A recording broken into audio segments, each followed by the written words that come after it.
Muy buenas noches a todos. Vamos hoy a estar mirando el capítulo 48 de Génesis. Estamos llegando al final de este libro maravilloso que comenzamos ya hace más o menos un año a considerar. Génesis tiene 50 capítulos, son 50 jueves. Algunos hermanos también nos han visitado, han participado de la enseñanza del libro de Génesis, un libro que, como decíamos, relata los orígenes del mundo, los orígenes del pueblo de Israel y tantas cosas de las cuales hemos sacado enseñanzas. En el capítulo anterior vimos a Jacob, llamado también Israel, ya viejo, dándole un encargo a su hijo acerca de su entierro, diciéndole: cuando yo muera, por favor, no me entierres en esta tierra, en Egipto. Él se consideraba extranjero en la tierra de Egipto. Su tierra estaba en Canaán, donde Dios había prometido a su abuelo, a Abraham, que ellos iban a tener esa tierra. Y él habitaba en Canaán, la tierra de él era esa.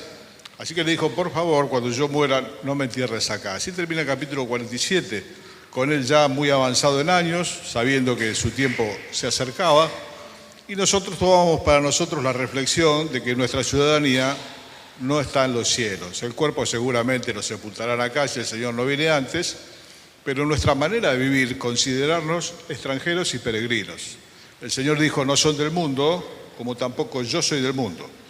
Es una comparación grande, ¿eh? No son del mundo, como yo tampoco soy del mundo. Están en el mundo, pero no somos del mundo. Si fuesen del mundo, el mundo los amaría. Esa es nuestra realidad. Y nuestra casa es más allá del sol, como dice la canción tan linda, ¿no? Más allá del sol, yo tengo un hogar, bello hogar, más allá del sol. Nosotros tenemos una patria de donde esperamos al Salvador, de donde recibimos toda bendición que llega a nuestra vida, todo lo que vos recibís y yo recibo, tanto espiritual, material, afectivo, familiar, todo viene del cielo. Toda buena dádiva, todo lo bueno viene de Dios. Para nosotros, en medio de un mundo que mayoritariamente no lo conoce, pero el Señor tiene cuidado de su pueblo, escucha todas las voces y no se confunde con la voz de ninguno. Conoce la voz de cada uno de nosotros, conoce la palabra que todavía no dijimos. Así que nosotros esperamos en el Señor. Vivimos aquí, cumplimos nuestras obligaciones, trabajamos, pagamos nuestros impuestos, procuramos ser buenos ciudadanos y no traer problemas. Alguna vez hablando con alguien que estaba muy cercano a la política, decía: bueno, lo que pasa es que ustedes los creyentes son como el avestruz, meten la cabeza bajo la tierra, están ajenos a todo. Miren, no se confunda, nosotros pagamos nuestros impuestos, trabajamos honradamente, no gastamos el erario público con nuestra mala salud a causa del pecado, ni el erario judicial con nuestros pecados también y problemas legales, y además oramos por las autoridades que están gobernando. Así que no crea que no participando activamente como usted, nosotros metemos la cabeza bajo la tierra como el avestruz. Para nada, estamos conscientes, somos conscientes del dolor ajeno que nos rodea, de esas ovejas que están como ovejas sin pastor. Todo lo que hacemos obviamente es para el Señor, pero se proyecta en personas, no hay otra forma. Así que bueno, ojalá fuesen muchos como yo, decía el apóstol Pablo, salvo estas cadenas. Él estaba dando testimonio del Señor ante gobernadores, y uno dijo: por poco me persuadís a ser cristiano. Le había hablado de tal manera, ¿no? Y él dijo: quiera a Dios que todos fuesen como yo, salvo estas cadenas que estaban encadenados. Así que bueno, somos conscientes de estas cosas. Nuestra ciudadanía, hermano, está allá. A veces vivimos como que la eternidad va a transcurrir acá. Se nota en nuestra manera de vivir y en el apego que tenemos con las cosas de este mundo. Tenemos que tener un desapego con las cosas del mundo. ¿Por qué? Porque el mundo no es mi hogar, soy peregrino aquí. Así decimos siempre, así dice el Señor: no son del mundo como tampoco yo soy del mundo. No te pido que los quites del mundo, guardalos del mal. Así que, hermano, hay que seguir acá siendo luz, que es lo que el Señor nos mandó a hacer. Hoy vamos a comenzar el capítulo 48, son los últimos días de Jacob, y él está dando instrucciones. Le dio instrucciones acerca de su cuerpo, que no sea enterrado en Egipto, y en el 48 él va a hacer algo muy hermoso, que es darle a José, ese hijo que quiso tanto, hijo de su amada, primer hijo de Raquel, la doble parte, que es la parte del primogénito. una parte que perdió Rubén, que en verdad era el primogénito a causa de un pecado que cometió. Su padre le quitó la primogenitura y se la dio a José, este joven de 30 años, que hoy es el rey de Egipto, que a los 17 años fue vendido, y toda la historia que consideramos. Son 13 los capítulos que hablan de la vida de José en el libro de Génesis. Comienza en el 37, termina en el 50. 13 capítulos cuentan la vida de José. Muy importante, Dios le dedicó mucho tiempo, como decía recién Federico, de qué manera Dios está detrás de la escena manejando la historia. Nosotros nos parece que esto que pasa, bueno, por determinaciones de personas y demás.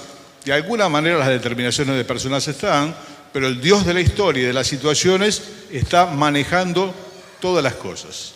Hay un libro muy hermoso que es el libro de Esther. El libro de Esther cuenta de qué manera Dios liberó a su pueblo del exterminio. Por eso se recuerda como Purim, el día que Dios le salvó del primer intento de exterminio del pueblo judío, estando en Persia. Y ese libro tiene una particularidad: no menciona a Dios en ningún momento. Es una particularidad que tiene, es el único libro de la Biblia que no menciona a Dios abiertamente, no lo menciona. Sin embargo, la mano de Dios se encuentra, siempre digo, por todas partes, ¿no? Cuando se hace la investigación criminal, lo que se buscan son las impresiones dactilares, las huellas digitales, saber dónde están. Bueno, cuando uno mira la escena de los hombres, las huellas digitales de Dios están por todas partes. Solamente que no se ve. Ya pasó, está detrás de la historia, es el rey de la historia y es el rey de los reyes de la tierra. Así que ahora le va a dar esta doble parte y lo va a bendecir y algunas cosas más. Es un capítulo muy hermoso, muy emotivo. Él se está despidiendo de José, a quien quiso tanto, ¿no? De alguna manera él lo prefería, por eso la túnica de colores, que trajo problemas. Ya vimos algunas cosas al respecto. Leemos el capítulo 48, los primeros versículos. Dice: sucedió después de estas cosas que dijeron a José: he aquí tu padre está enfermo. Y él tomó consigo a sus 2 hijos, Manasés y Efraín, y se le hizo saber a Jacob diciendo: he aquí tu hijo José viene a ti. Entonces se esforzó Israel. En vez de llamarle Jacob, ya se le llama Israel. Dios le había cambiado el nombre. Se esforzó Israel y se sentó sobre la cama y dijo a José: el Dios omnipotente me apareció en luz en la tierra de Canaán y me bendijo. Y me dijo: he aquí, yo te haré crecer y te multiplicaré y te pondré por estirpe de naciones y daré esta tierra a tu descendencia después de ti por heredad perpetua. Acá le estaba diciendo: el Dios omnipotente me apareció en luz en la tierra de Canaán y me hizo estas promesas. Por eso es que yo no quiero que me dejes acá, enterrame en Macpela, donde compró mi abuelo, donde compró Abraham, ese lugar de sepultura. Me vas a sepultar ahí. ¿Por qué? Porque esa iba a ser la tierra que Dios le prometió a Abraham, a Isaac y a Jacob. Una tierra que hasta el día de hoy, bueno, es el ombligo del mundo, ¿no? Que es Israel. Yo pensaba en esto, qué importantes son las últimas palabras en las personas. A veces hay tiempo de decirlas, a veces no. La muerte sorprende de golpe y no hay forma de últimas palabras. Pensaba en las de Pablo allí en 2 Timoteo, cuando le escribe a Timoteo: procura venir pronto a verme. Él está encarcelado en Roma. Ya entendemos por la historia que es el encarcelamiento del cual él entregó su vida al Señor. Nerón lo ejecutó. Y las últimas palabras, los encargos que él le hace a Timoteo, son muy importantes cuando hombres de Dios, mujeres de Dios, con la lucidez, todavía la posibilidad, dan estos mensajes de últimas palabras. Y hay que prestarle mucha atención. Es un momento muy importante de la vida donde la persona está por partir y consciente de las cosas, y espiritualmente le dice: el Dios omnipotente me apareció en luz y me dijo esto. Y vos lo tenés que saber, porque esto lo vas a transmitir a tus hijos. Y hermano, esto nos habla a nosotros de la imperiosa necesidad que tenemos de hablar a nuestros hijos y a todos los que están a nuestro alrededor acerca del Dios omnipotente que un día se manifestó en la vida de cada uno de nosotros. Distintos momentos, distintas experiencias, todas son distintas, pero un denominador común: el Señor Jesús manifestándose a cada uno de nosotros en el lugar en que estábamos. Y nosotros tenemos que ser testigos. Un dicho muy viejo dice: la Biblia no necesita defensores, sino testigos. Entonces nosotros somos testigos, así decían los apóstoles, nosotros somos testigos, nosotros vimos, estuvimos con Él en el monte de la transfiguración y tenemos la palabra también más segura, testigos. Hermanos, fundamentalmente ante nuestros hijos y nuestra familia, tenemos que contar las cosas que Dios ha hecho en nuestra vida por su misericordia y de qué manera conocimos al Señor y de qué manera nos bendijo. Yo no puedo esperar que a mi hijo le enseñe en la escuela dominical acerca del Señor y algún maestro o alguna maestra con muy buena voluntad lo lleve al Señor a mi hijo, si bien puede ser posible. Normalmente los padres tenemos que llevar al Señor a nuestros hijos y continuar acompañándolos con los relatos de lo que Dios ha hecho en nuestra vida, especialmente los que ya juntamos unos cuantos años, tenemos bastante historia, tenemos mucho para contar. Y es bueno que ellos lo sepan de primera fuente, conozcan al Dios de sus padres a través nuestro. Esto es lo que hizo Jacob. Ya se está por ir. Últimos encargos, no me sepultes acá. El Dios omnipotente me apareció en luz. Tenés que saber que esa es la tierra que también va a ser para tu descendencia. Hasta el día de hoy es la tierra de Israel. Y a continuación, dice que en la visita, cuando le dijeron a José que estaba enfermo, tomó sus dos hijos. Tenía dos hijos, Manasés y Efraín. Ya vimos lo que significaba Manasés, lo que significaba Efraín. Estos dos hijos le nacen en Egipto y él va a visitar al padre con sus hijos. Y en el verso 5, después de este encargo que le hace de testificar, él testifica, dice verso 5, y ahora tus dos hijos, Efraín y Manasés. En realidad el mayor es Manasés, los menciona al revés. Efraín y Manasés, que te nacieron en la tierra de Egipto, antes que viniese a ti a la tierra de Egipto, míos son. Como Rubén y Simeón serán míos. Y los que después de ellos has engendrado serán tuyos. Por el nombre de sus hermanos serán llamados en sus heredades. Vino José con sus hijos y lo que hizo en este versículo el padre es adoptarle los hijos como hijos propios. Entonces ya en vez de recibir José una parte de los 12, tenía dos hijos. Así es como le da la doble porción del primogénito. Le adopta a los dos hijos. Tus hijos, los que te nacieron en Egipto, míos son. Como Rubén y Simeón son míos. Por el nombre de sus hermanos serán llamados. Iban a ser cabezas de tribu.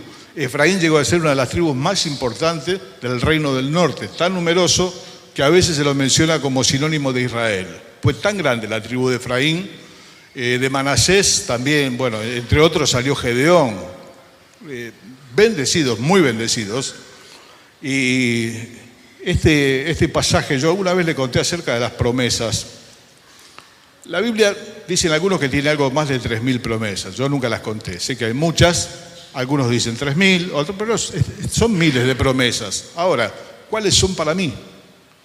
Bueno, algunas son universales, son para todos, ¿no?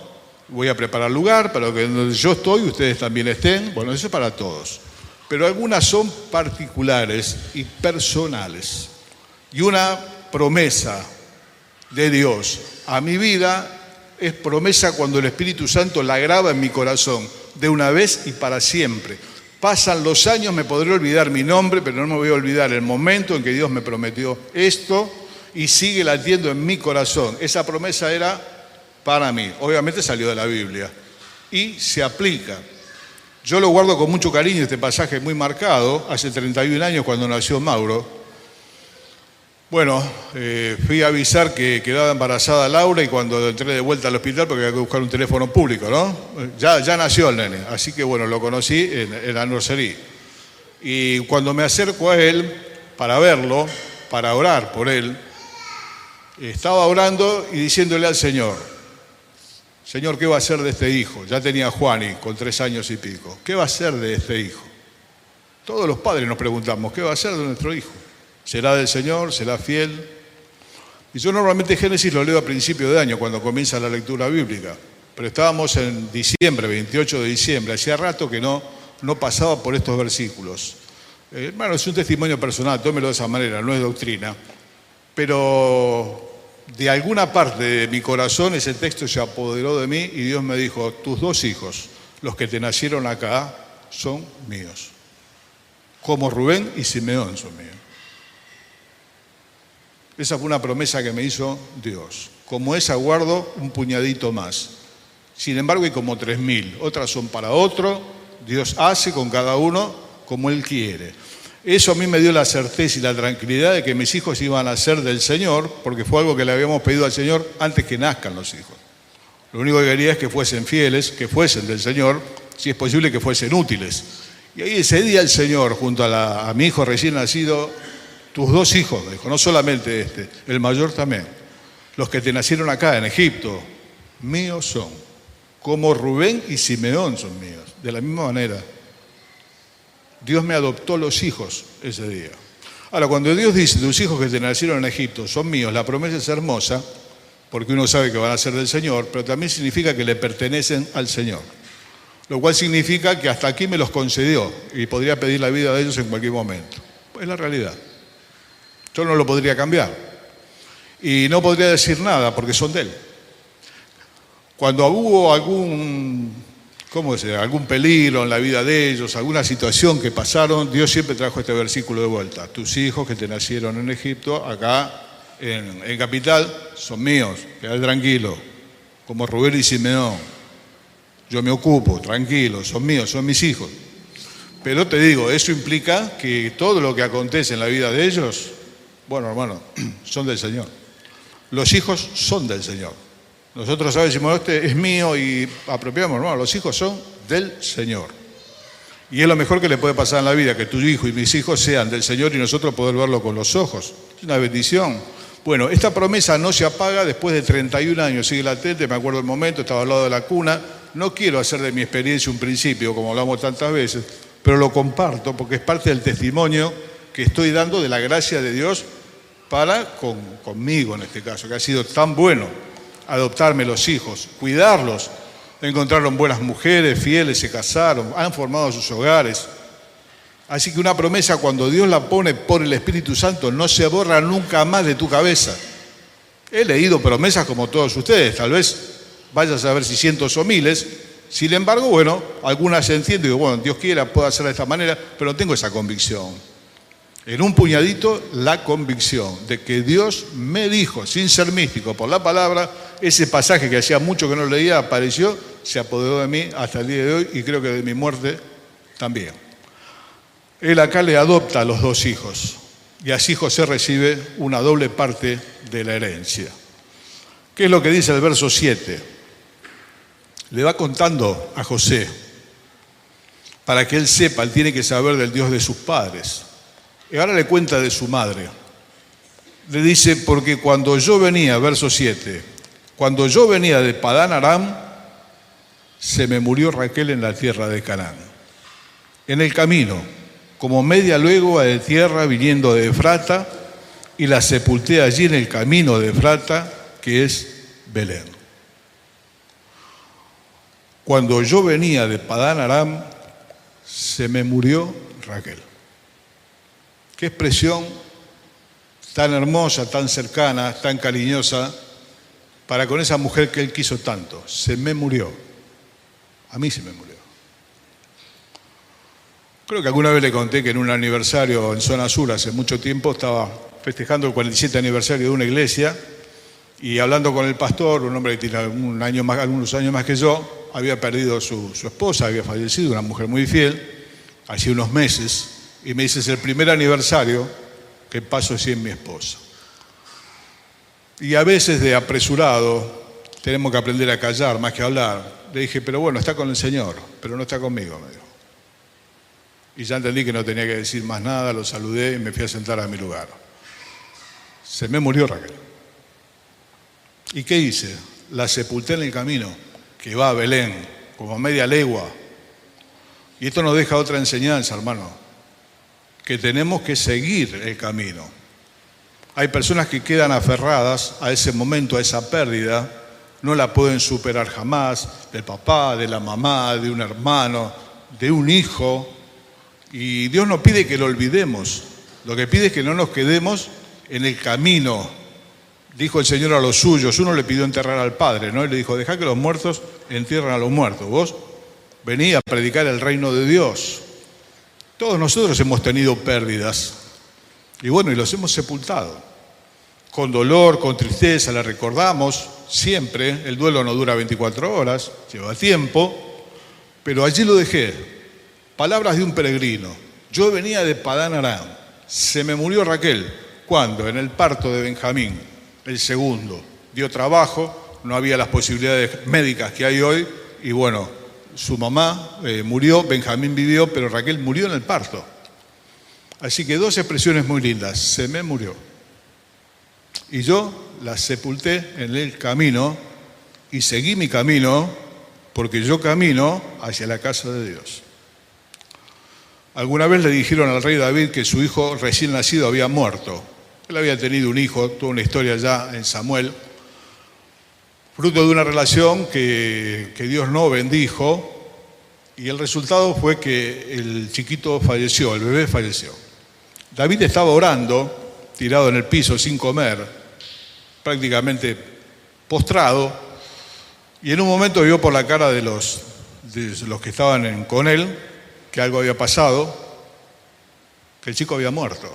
Entonces se levantó, se lavó la cara, pidió de comer y se sentó. Y le dijeron, mientras el chico vivía, vos ayunabas, orabas, estabas tirado en el piso y ahora que murió te sentaste, ungís y vas a comer. ¿Saben qué dijo él? ¿Podré yo hacerle volver? Él no vendrá a mí, pero yo iré a él. ¿Podré yo hacerle volver? Él no vendrá a mí, pero yo iré a él. Lo que hemos puesto en el camino, muchos de nosotros a lo largo de los años, tocó sepultar a mis padres, a mi hermano, el único hermano mayor, y uno lo lleva en el corazón, pero no, el cementerio no es un lugar para los vivos, es un lugar para los muertos. Realmente no recuerdo en qué tumba dejé a cada uno de ellos el día que lo dejé, tampoco lo fui a levantar. De esto lo vuelvo a decir con todo cariño, con todo respeto, tómelo como algo personal, porque no me parece mal la persona que vaya al cementerio, necesita, va, pone una florcita, lo que desea hacer, pero en realidad muchas veces lo que son los cementerios son cultos a la muerte. Algunos ya de entrar no es nuestro lugar. En una ocasión le preguntó el ángel a María, ¿por qué buscas entre los muertos al que vive? El Señor no está acá.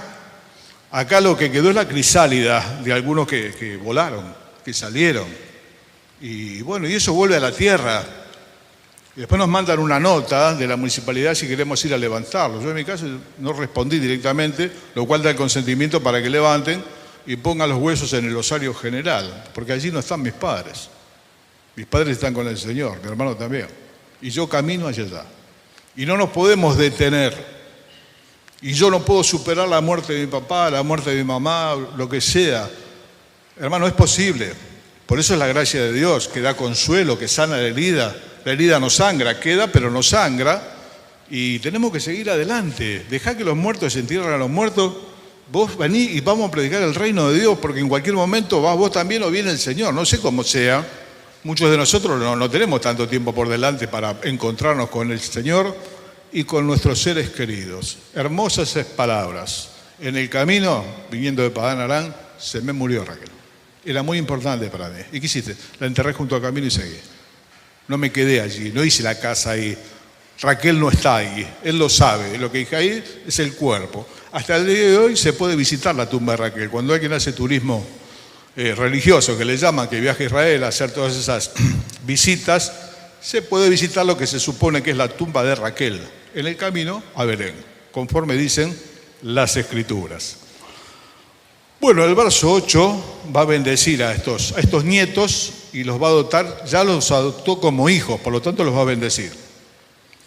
Dice el verso 8, vio Israel los hijos de José y dijo, ¿quiénes son estos? Respondió José a su padre, son mis hijos que Dios me ha dado aquí. Y él le dijo, acércalos ahora a mí y los bendeciré. Y los ojos de Israel, de Jacob, estaban tan agravados por la vejez que no podía ver.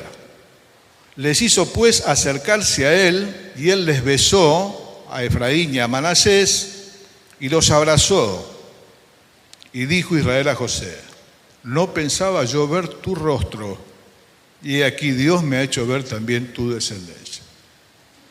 Qué cosa hermosa. Jacob entendía que su hijo había muerto hacía 13 años atrás. Yo no pensaba volver a ver tu rostro. Dios es tan bueno que me permitió no solamente ver tu rostro, sino ver a tus hijos. Querido, Dios es maravilloso, dichoso el hombre que en Él confía. Si no lo hiciste hasta ahora, hacelo de todo tu corazón. Jamás en ninguna experiencia humana te va a pasar algo mejor que ser del Señor, que entregarle tu vida a Cristo y que Él sea tu Padre. No pensaba yo ver tu rostro, y Dios me ha hecho ver tus hijos. Entonces José, verso 12, entonces José los sacó de entre sus rodillas y se inclinó a tierra. Y los tomó José a ambos, Efraín a su derecha, a la izquierda de Israel, y Manasés a su izquierda, a la derecha de Israel, y los acercó a él. Entonces Israel extendió su mano derecha y la puso sobre la cabeza de Efraín, que era el menor, y su mano izquierda sobre la cabeza de Manasés, colocando así sus manos adrede, a propósito, aunque Manasés era el primogénito, era el mayor. Y bendijo a José, diciendo: el Dios en cuya presencia anduvieron mis padres, Abraham e Isaac, el Dios que me mantiene desde que yo soy hasta este día, el ángel que me liberta de todo mal, bendiga a estos jóvenes y sea perpetuado en ellos mi nombre y el nombre de mis padres Abraham, Isaac, y multiplíquense en gran manera en medio de la tierra.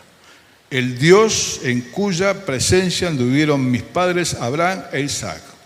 El Dios que me mantiene desde que yo soy hasta este día, y el ángel que me liberta de todo mal, bendiga a estos jóvenes. Un hermoso pasaje cuando presentamos niños en la congregación, cuando es recién nacidos. Obviamente él después dice: y perpetúe mi nombre. No, se perpetúa el nombre del Señor, decimos nosotros. Pero qué bendición tan hermosa. El Dios en cuya presencia estoy, el Dios de mis padres, el ángel que me sostiene desde que soy hasta ahora, bendiga a estos jóvenes. Verso 17, pero viendo José que su padre ponía la mano derecha sobre la cabeza de Efraín, le causó esto disgusto y asió la mano de su padre para cambiarla a la cabeza de Efraín a la cabeza de Manasés. Y dijo José a su padre: no así, padre mío, porque este es el primogénito, pon tu mano derecha sobre su cabeza. Mas su padre no quiso y le dijo: lo sé, hijo mío, lo sé. También él vendrá a ser un pueblo y será también engrandecido, pero su hermano menor será más grande que él, y su descendencia formará multitud de naciones. Y los bendijo aquel día diciendo: en ti bendecirá Israel, diciendo: hágate Dios como Efraín, como a Manasés, y lo puso Efraín antes de Manasés. Un pasaje más que nos habla de la soberanía de Dios. La soberanía significa que Dios puede hacer lo que quiera y no le tiene que dar cuenta a nadie. La Escritura lo muestra como el soberano de los reyes de la tierra. No solamente es el rey de todos, es el rey de los supuestos reyes con minúscula que hay acá. Y lo que él hace, ¿quién lo impedirá?, dice la Escritura. Él va a va a acabar lo que ha determinado de mí, decía otro pasaje. Bueno, esta es la soberanía de Dios. ¿Y qué es lo que le pasó a José? Se peleó con la soberanía de Dios. Le agarró la mano al padre, pues si este viejo no entiende, ¿no? Vamos a cambiar. No, que el mayor es este, no, yo ya lo sé. Ya casi no veía. Preguntó quiénes eran, se los acercaron. ¿Y cómo supo cruzar las manos? Y si no veía, hermano, Dios estaba guiando las cosas como las guía desde la eternidad por encima de la escena de los hombres, sin esperar de nosotros. Y la mano derecha fue sobre la cabeza de Efraín. Llegó a ser una de las tribus más importantes de Israel, vuelvo a repetir.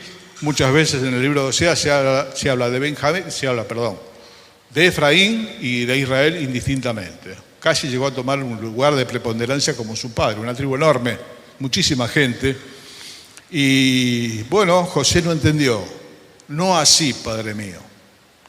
Y a veces nos pasa a nosotros también que nos peleamos con la soberanía de Dios. Yo, con todo respeto, digo que me encantan los atributos de Dios.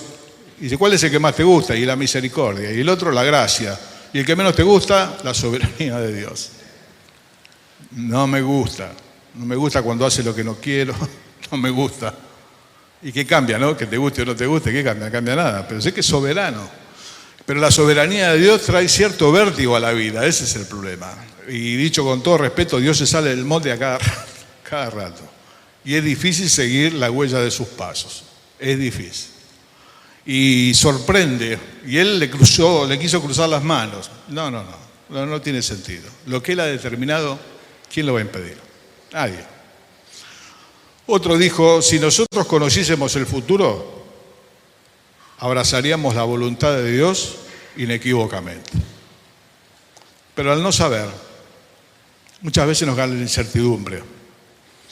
Muchas frases circulan por internet, creo que la mencioné el otro día, ¿no? La inquietud es pensar que Dios no va a hacer lo correcto. Y la amargura es pensar que Dios se equivocó. Ninguna de las dos cosas son posibles. Dios no se equivoca. Jacob en este momento, representando al Señor, para bendecir a estos hijos, como propios, como de él, no se equivoca. Cruzó las manos. Para nosotros está mal, pero nosotros no sabemos, hermano. La Escritura dice, así como ignoras cómo se forman los huesos en el vientre de la mujer embarazada, así ignoras la obra de Dios, el cual hace todas las cosas. Nos tenemos que pegar una ducha de humildad ante la soberanía de Dios y decir, como dijo María, hágase conmigo, con tu sierva, conforme tu voluntad. La voluntad de Dios es agradable y perfecta, aunque al principio no la entendamos, a veces viene mal envuelta. Y cuando la vemos, ninguno de nosotros agarraría ese paquete, ¿no? Decimos, esto no puede ser esto, no puede ser, el mayor es Marcel. No puede ser esto que me está pasando, porque esto tiene que ser así. Ya lo sé, hijo mío, dijo Jacob. Y ante tus interrogantes y los míos, que los tengo y muchos, Dios dice, ya lo sé, hijo mío. El otro también va a ser una nación grande, pero Dios en este caso eligió para bendición. Jacob mismo era el fruto de una elección. Dios lo eligió en lugar de su hermano Esaú. Así que Jacob mismo era el fruto de una elección soberana de Dios, las cuales abundan en la Biblia. La soberanía de Dios atraviesa de Génesis hasta Apocalipsis, mostrando quién es el soberano. El soberano es el Señor. Y en este caso lo puntualiza en la vida de ellos. Mis queridos, ya nos falta poquito. Dios nos ha dado la bendición de considerar casi todo este año pasado, ¿no? Este libro maravilloso. Dios nos dé la bendición de poder aprovecharlo, volver a repasar, volver a ver algún video, alguna nota. Quiera Dios que nos haya quedado algo. Hoy nos centramos en estas cosas tan hermosas, en estos relatos. Primero, vos mismo le tenés que decir a tus hijos quién es el Dios tuyo, el Dios de tus padres. Vos contale. Mamá, llévalo vos al Señor cuanto antes mejor. Nosotros somos testigos de la bondad de Dios. Hoy tenemos que testificar la bondad. No solamente hablar de salvación, que es necesario hablar de salvación, pero también dar testimonio de las cosas que ha hecho con nosotros. Salmo 126. Grandes cosas hizo Dios con nosotros. Grandes cosas hizo Dios con nosotros. Estaremos alegres y tenemos que contarle. La gente tiene que saber, como dice la canción, tienen que saber del amor de Dios. Una canción hermosa que canta Steve Green. Tienen que saber del amor de Dios, que se manifestó en salvación sobre todas las cosas, pero es el Dios que me sostiene desde que soy hasta ahora, dijo Jacob. Y eso lo tenemos que contar. Y esta bendición que le adopta a los hijos, le da la doble parte. Y esta Raquel que se me murió en el camino, qué forma más tierna de hablar de una mujer que él amó tanto. Y hoy ya no está con él, está con el Señor, pero él ya no está más. Mis queridos, si Dios lo permite, en el próximo jueves estaremos viendo la bendición para cada uno de los otros hijos. Él tuvo una bendición para cada uno. Es Dios a través de Jacob que está bendiciendo a cada tribu del pueblo de Israel. Así que como ya tiene un detalle más largo, lo vamos a resumir un poquito y procuraremos, con la ayuda de Dios, verlo el próximo jueves. Muchas gracias.